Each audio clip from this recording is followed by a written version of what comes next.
Hello student, welcome to my channel. जैसा कि student आपकी हाई स्कूल की बोर्ड एग्जाम्स बहुत नजदीक आ गए हैं, तो आज मैं आपके साथ शेयर करने वाली हूँ बोर्ड के एग्जाम में किस तरह से सामाजिक विज्ञान यानी सोशल साइंस का पेपर किस तरह से पूछा जाता है, इसमें किस तरह से क्वेश्चंस आते हैं, किस टाइप के होते हैं। तो चलिए वीडियो को स्टार्ट करते हैं और देखते हैं। तो सबसे पहले देखिए, आपका पेपर 3 घंटे 15 मिनट का होगा और 15 मिनट आपको पेपर पढ़ने के लिए दिया जाएगा और 3 घंटे रिटन के लिए। उसके बाद आपका ये जो पूरा पेपर होगा वो पूरा 70 नंबर में होगा। उसके बाद देखिए नोट होगा सबसे पहले। अच्छा हाँ, ये तो यही है कि 15 मिनट पढ़ने के लिए दिया गया है। उसके बाद देखिए निर्देश दिए जाएंगे, आपको इंस्ट्रक्शंस दिए जाएंगे। तो सबसे पहले आपको ये पढ़ना है। इसको पढ़ने के बाद ही आपको पता चलेगा कि पेपर में किस किस टाइप के क्वेश्चंस हैं।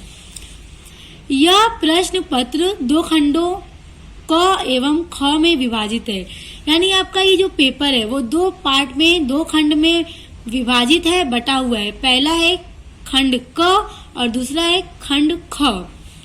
प्रत्येक खंड के सभी प्रश्न एक साथ हल करना आवश्यक है, यानी कि अगर आप खंड क को शुरू कर रहे हैं तो उसके सभी प्रश्न को पहले हल करना है, एक साथ हल करना है, फिर खंड ख पे आपको जाना है। और प्रत्येक खंड का उत्तर नए पृष्ठ से प्रारंभ किया जाए, यानी कि आप जो भी क्वेश्चंस स्टार्ट कर रहे हैं उसको अलग अलग पेज से स्टार्ट करना है। उसके बाद है प्रत्येक प्रश्न के लिए निर्धारित अंक उनके सम्मुख अंकित है, यानी जो भी क्वेश्चन आपके पेपर में दिया गया है वो कितने नंबर का क्वेश्चन है उसी क्वेश्चन के सामने उसको भी दे दिया गया है। उसके बाद देखिए तीसरा है प्रश्न पत्र में 4 प्रकार के प्रश्न हैं, यानी कि आपके पेपर में 4 तरह के प्रश्न दिए जाएंगे। पहला होगा बहुविकल्पीय, दूसरा होगा अति लघु, तीसरा होगा लघु उत्तरीय और उसके बाद होगा दीर्घ यानी मल्टीपल चॉइस और वेरी शॉर्ट। उसके बाद लॉन्ग क्वेश्चंस जिनके संबंध में निर्देश उनके आरंभ में दिए गए हैं, यानी हर एक क्वेश्चन के ऊपर सबसे पहले निर्देश दे दिया गया है कि आपको कौन कौन से क्वेश्चन कैसे कैसे करना है। उसके बाद है क तथा ख खंडों हेतु दिए गए मानचित्रों को उत्तर पुस्तिका में मजबूती के साथ संलग्न करना आवश्यक है, यानी कि स्टूडेंट आपके पेपर में सामाजिक विज्ञान के आपको मैप भी दिया जाएगा, मानचित्र दिया जाएगा, जिसमें आपके पेपर में दिया जाएगा कि हाँ ये चीजें कहाँ पर है, यानी दे दिया गया क्वेश्चन में कि ताजमहल कहाँ है तो आपको मैप में आगरा मतलब प्रेजेंट करना होगा, दिखाना होगा और सिंबल भी दिया जाएगा कि इस सिंबल के साथ इस चीज को प्रतीक को मतलब दिखाइए।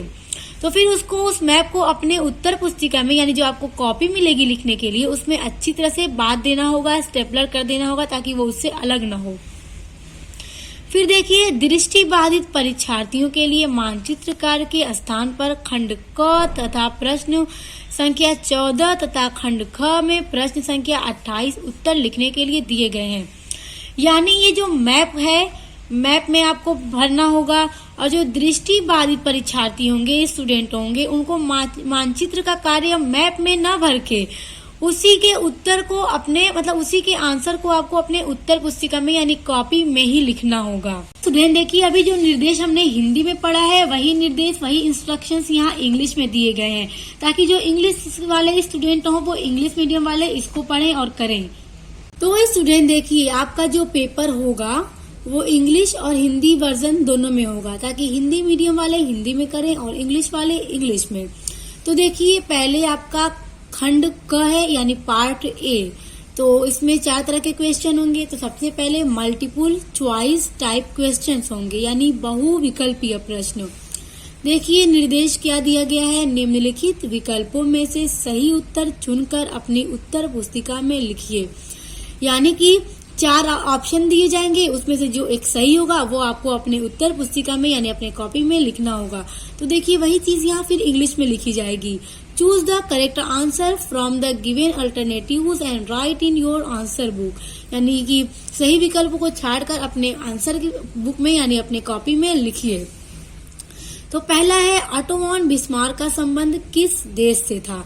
तो देखिए इसी तरह से आपके सोशल से आपके बुक से आपका जो लेसन आपने पढ़ा है उसी सब लेसन से आपको दिए जाएंगे। कहीं बाहर से नहीं आएगा, आपके बुक का ही क्वेश्चंस आपको दिए जाएंगे।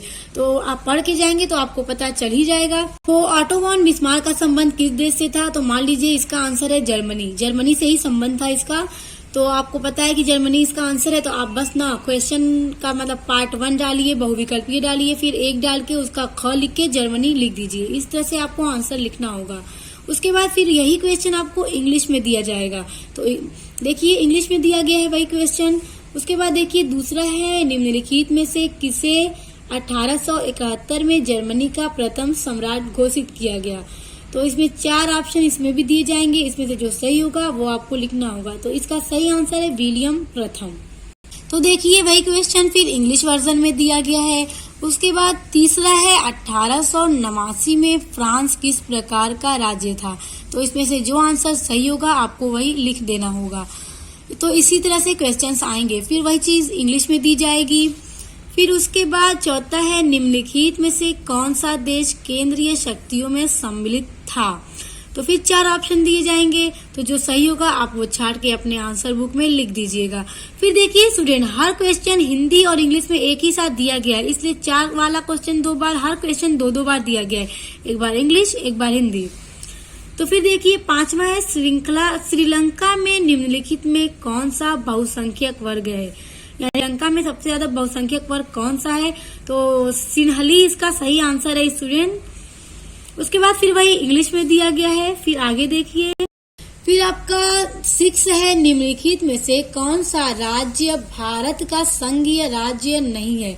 तो इसी तरह से 4 ऑप्शन इसमें भी दिए गए हैं, तो जो सही होगा आपको वही छाट कर लिखना होगा।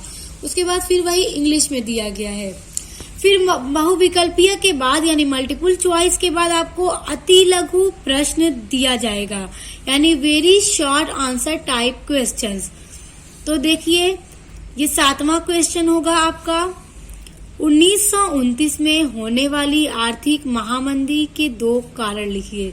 तो ये पेपर 2022 का है, तब ये क्वेश्चन पूछा गया था कि 1929 में होने वाली आर्थिक महामंदी के 2 कारण कौन से थे। तो इसी तरह से आपसे भी छोटे छोटे क्वेश्चंस पूछे जाएंगे अति लघु के। फिर वही क्वेश्चन इंग्लिश में दिया गया है, write two causes of economic great depression in 1929। तो फिर वही क्वेश्चन इंग्लिश में है। फिर देखिए 8वां, लोकतांत्रिक शासन के कोई 2 लाभ बताइए, यानी लोकतांत्रिक शासन के कोई 2 लाभ बताइए। फिर वही क्वेश्चन यहाँ इंग्लिश में दिया जाएगा नीचे। फिर क्वेश्चन नंबर 9 है स्टूडेंट, निर्धनता लोकतंत्र के लिए घातक है, इस कथन की विवेचना कीजिए। तो ये एक स्टेटमेंट दे दिया गया है कि इस कथन की विवेचना कीजिए। तो इस टाइप के क्वेश्चंस एग्जाम में पूछे जाते हैं। वैसे तो ये अति लघु में है, तो छोटा सा ही आपको इसका उत्तर देना होगा। तो इसी तरह से आपसे अति लघु में 3 क्वेश्चंस दिए जाएंगे। उसके बाद आते हैं लघु उत्तरीय प्रश्न। उसके बाद आपको शॉर्ट आंसर्स दिए जाएंगे और हर एक क्वेश्चन के सामने उसका मार्क्स आपको दे दिया जाएगा कि देख लीजिए कि इस एक क्वेश्चन के मार्क्स कितने हैं। तो देखिए आपका जो शॉर्ट क्वेश्चन होगा वो 3 मार्क्स के होंगे। वैश्वीकरण ने किस प्रकार राष्ट्रीय कंपनियों को बहुराष्ट्रीय कंपनियों MNC के रूप में उभरने योग्य बनाया? तो यहाँ पे अब वैश्वीकरण ये क्वेश्चन दिया गया है कि किस प्रकार राष्ट्रीय कंपनियों को बहुराष्ट्रीय कंपनियों के रूप में उभरने योग्य बनाया, अथवा प्रौद्योगिकी ने वैश्वीकरण की प्रक्रिया को किस प्रकार उत्प्रेरित किया, उदाहरण सहित स्पष्ट कीजिए। तो देखिए स्टूडेंट, आपको क्वेश्चन नंबर 10 में शॉर्ट क्वेश्चन में यानी लघु उत्तरीय में 2 क्वेश्चन 10 में दिए जाएंगे जिसमें अथवा लगा दिया जाएगा। अब इन दोनों क्वेश्चन में से आपको जो आएगा आपको उसी का आंसर देना होगा। तो इसी तरह से आपसे भी क्वेश्चन पूछा जाएगा, आपको भी ऑप्शन दिया जाएगा ताकि आपको भी इजी रहे। दोनों में से जो एक आए आप उसको ही करें। देखिए अभी जो मैंने आपको क्वेश्चन नंबर 10 दिखाया था उसी तरह वही क्वेश्चन नंबर 10 इंग्लिश में दे दिया गया है। तो देखिए बीच में और लगा दिया गया है, तो दोनों में से जो एक आए वही आंसर आपको देना होगा।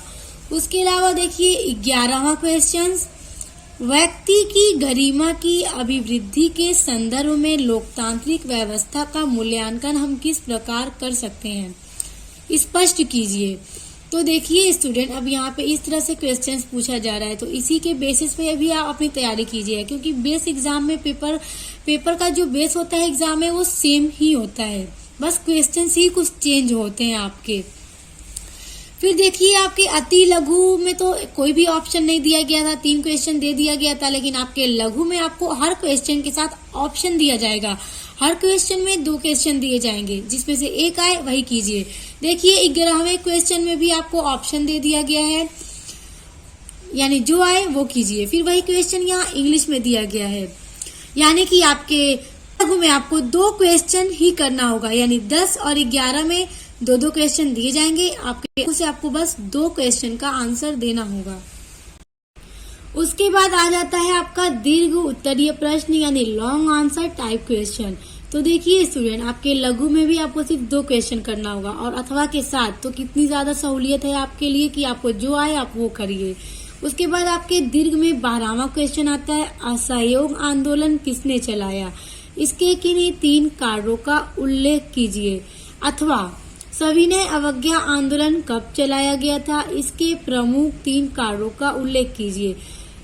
तो अब इसमें भी अथवा लगा दिया गया है, आपको जो क्वेश्चन आएगा आपको वही करना होगा। इसी तरह से आपको भी क्वेश्चन दिए जाएंगे पेपर में। अब यही क्वेश्चन फिर इंग्लिश में दिया जाएगा। देखिए फिर वही क्वेश्चन 12 आपको फिर इंग्लिश में दिया गया है। उसके बाद 13वां क्वेश्चन है आपका लॉन्ग का, यानी दीर्घ का, लोकतांत्रिक व्यवस्था के तीसरे स्तर को अधिक शक्तिशाली बनाने के लिए भारत सरकार द्वारा 1992 में उठाए गए कदमों की व्याख्या कीजिए, अथवा आधुनिक भारत में जाति और जाति व्यवस्था में आए बदलाव का वर्णन कीजिए। तो अब इसमें भी क्वेश्चन नंबर 13 में भी आपको अथवा लगाकर दे दिया गया। अब जो क्वेश्चन आए वो करिए, और फिर वही क्वेश्चन आपको इंग्लिश में भी दिया जाता है। क्वेश्चन वही इंग्लिश में दिया जाता है, ये मत सोचिएगा कि इंग्लिश में दूसरा दे दिया जाता है, यही क्वेश्चंस को इंग्लिश में ही दिया जाता है। उसके बाद आपके खंड क में आ जाता है मानचित्र संबंधी प्रश्न, यानी मैप वर्क। देखिए निर्देश क्या दिया जा रहा है, निम्नलिखित स्थानों को भारत के दिए गए रेखा मानचित्र में चिन्ह द्वारा नाम सही दर्शाइए। यही चिन्ह दिया गया है। सही नाम तथा सही अंकन के लिए देखिए 1/2 अंक निर्धारित है, यानी इतने अंक आपको निर्धारित किए गए हैं सही उत्तर के लिए, सही निशान लगाने पर। तो देखिए अब वही निर्देश, वही इंस्ट्रक्शन आपको इंग्लिश में दिया जा रहा है। In the given outline map of India locate the following places by the symbol. यही सिंबल दिया गया है, इसी सिंबल से आपको दिखाना होगा। With names for correct mention of the name and location 1/2 marks have been allotted, यानी इतने मार्क्स आपको दिए जाएंगे अगर आपने सही निशान लगाया तो। इसमें आपको स्टूडेंट 5 क्वेश्चंस दिए जाएंगे। देखिए पहला है वह स्थान जहां वर्ष 1927 में कांग्रेस ने अपना अधिवेशन किया गया था। तो स्टूडेंट आपको जब मैप आएगा पेपर में, तो आपको एग्जाम में मैप भी दिया जाएगा कॉपी के साथ, ताकि आप अपने मैप को भर सकें। और देखिए यही सिंबल दिया गया है, इसी सिंबल से दिखाना होगा। तो आप अपने मैप में आप देखिएगा कि वह स्थान यानी वो कौन सी जगह है जहां पर 1927 में कांग्रेस ने अपना अधिवेशन किया था। तो आप ये तैयारी करके जाइएगा मैप की, ताकि जब आपको मिले तो आप कर सके, क्वेश्चन दिया जाए तो इसी तरह से कोई भी क्वेश्चन किसी भी जगह के लिए आपको दे सकता है। फिर वही जगह जो जगह होगी, मान लीजिए जो भी एक जगह है, उसी जगह पे आपको यही निशान पेंसिल से बना देना होगा। उसके बाद दूसरा है वह स्थान जहां महात्मा गांधी ने अपना सविनय अवज्ञा आंदोलन चलाया।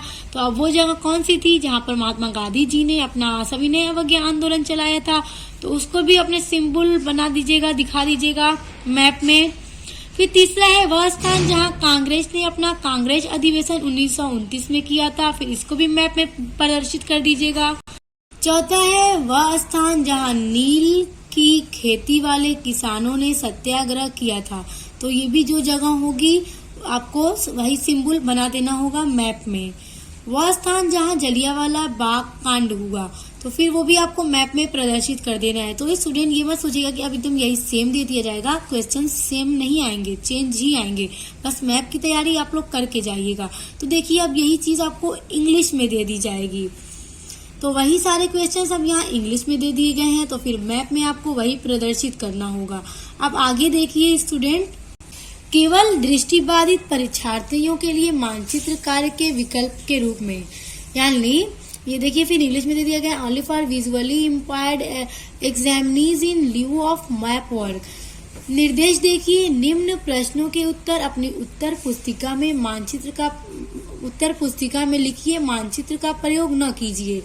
कहने का मतलब ये है स्टूडेंट कि अभी आपने जो क्वेश्चन नंबर 14 देखा, वही क्वेश्चन नंबर 14 ये भी है।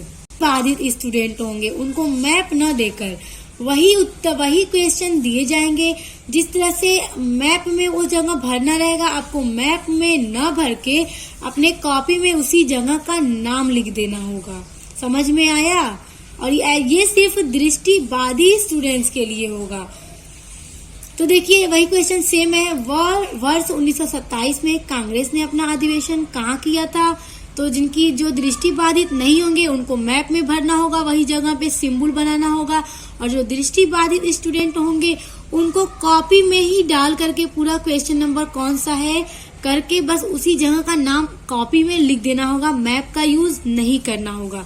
तो फिर वही सारे क्वेश्चन सेम दिए गए हैं। देखिए जो अभी थे, महात्मा गांधी ने अपना सविनय अवज्ञा आंदोलन कहाँ चलाया, कहाँ पे प्रारंभ किया था? कांग्रेस ने अपना अधिवेशन 1929 में कहाँ किया था?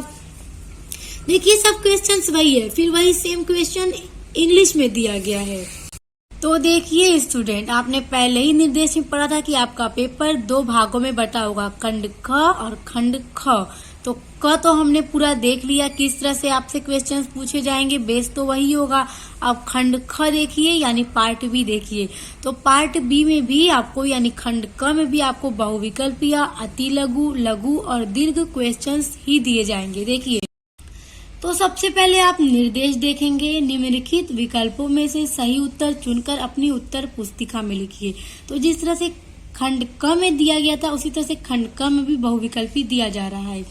फिर वही निर्देश यानी इंस्ट्रक्शन आपको इंग्लिश में दिए जाएंगे। Choose the correct answer from the following option and right it in your answer book. फिर देखिए ये होगा आपका क्वेश्चन नंबर 15। अब ये मत सोचिएगा कि पार्ट बी है, खंड क है तो 1 से शुरू होगा। 14 तक क्वेश्चन आपके खंड क में थे, अब 15 से खंड ख में है। तो पहला है, पंजाब में भूमि निम्नीकरण का निम्नलिखित में से प्रमुख कारण क्या है?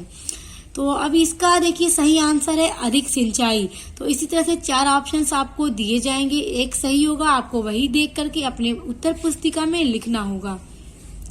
फिर यही क्वेश्चंस इंग्लिश में दिए गए हैं, सेम वही क्वेश्चंस इंग्लिश मीडियम वालों के लिए। क्वेश्चन नंबर 16 है, निम्न में से कौन सा एक व्यक्तिगत संसाधन नहीं है? तो इसका सही आंसर है स्टूडेंट खनिज संसाधन। तो इसी तरह से आपको दिए जाएंगे। फिर देखिए वही क्वेश्चन नंबर 16 इंग्लिश में दिया गया है। उसके बाद है, निम्नलिखित में से कपास की खेती के लिए कौन सी मिट्टी उत्तम है? तो इसके लिए काली मिट्टी उत्तम है। तो आपको फिर 4 ऑप्शन दिए जाएंगे। देखिए बहुविकल्पीय है तो 4 ऑप्शन तो दिए ही जाएंगे। फिर वही क्वेश्चन इंग्लिश में दिया जाएगा। फिर क्वेश्चन नंबर 18 है, हेमेटाइट का संबंध किस खनिज से है? तो इसका सही उत्तर है लौह अयस्क। तो फिर 4 ऑप्शन है। फिर वही क्वेश्चन इंग्लिश में दिया गया है। उसके बाद आपका मल्टीपल चॉइस का यानी बहुविकल्पी का 19वां है क्वेश्चन, मानव विकास रिपोर्ट 2018 में भारत को कौन सा स्थान प्राप्त हुआ? तो स्टूडेंट इसका सही उत्तर है 130वां स्थान। तो इस तरह से आपको भी दिया जाएगा। फिर सेम यही क्वेश्चंस इंग्लिश में दिया जाएगा। फिर क्वेश्चन नंबर 20 है, एग मार्क किन वस्तुओं के लिए प्रामाणिक चिन्ह है? तो इसका सही उत्तर है खाद्य पदार्थ। तो इसी तरह से फिर यही क्वेश्चन इंग्लिश में दिया गया है। उसके बाद आपके खंड ख का अति लघु उत्तरीय प्रश्न है। तो अति लघु उत्तरीय प्रश्न में देखिए यानी वेरी शॉर्ट क्वेश्चन। तो इसमें 21वां क्वेश्चन है, खनिज क्या है? तो देखिए आपके अति लघु में सबके सामने अंक दिए गए हैं, 2-2 नंबर के सारे क्वेश्चंस हैं। तो खनिज क्या है अब आपको ये लिखना है। तो ये 2022 का पेपर है, तब पूछा गया था। आप इसी के बेसिस पे अपनी तैयारी कीजिएगा। फिर देखिए वही क्वेश्चन 21 फिर इंग्लिश में दिया गया है। फिर क्वेश्चन नंबर 22 है, देश की सबसे बड़ी गैस पाइपलाइन कौन सी है? तो फिर यही क्वेश्चंस इंग्लिश में दिया गया है। Which one is the largest gas pipeline of the country.